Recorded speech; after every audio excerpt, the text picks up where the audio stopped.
Hangi dersi veriyorsa mutlaka o dersi evde daha da tekrar ederek güçlendirmeye, kuvvetlendirmeye çalışıyoruz. Bitiriş programıyla başladığımız gibi bitirme programıyla sonlandırmış olduk.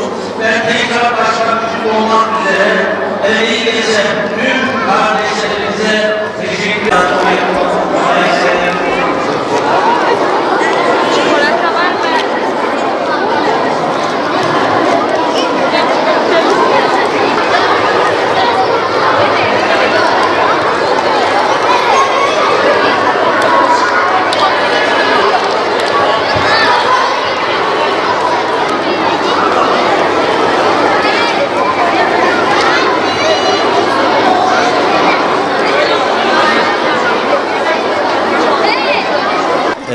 Özellikle bugün çok coşkulu bir günle günümüze başlamış olduk.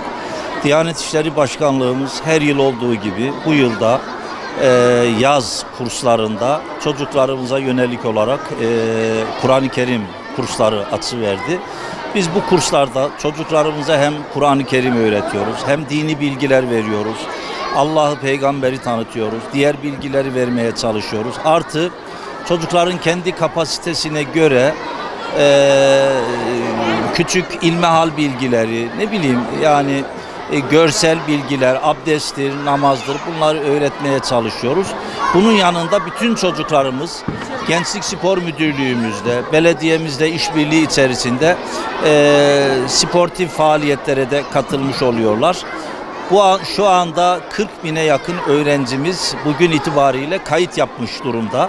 Bu sayının daha da artacağını düşünüyorum.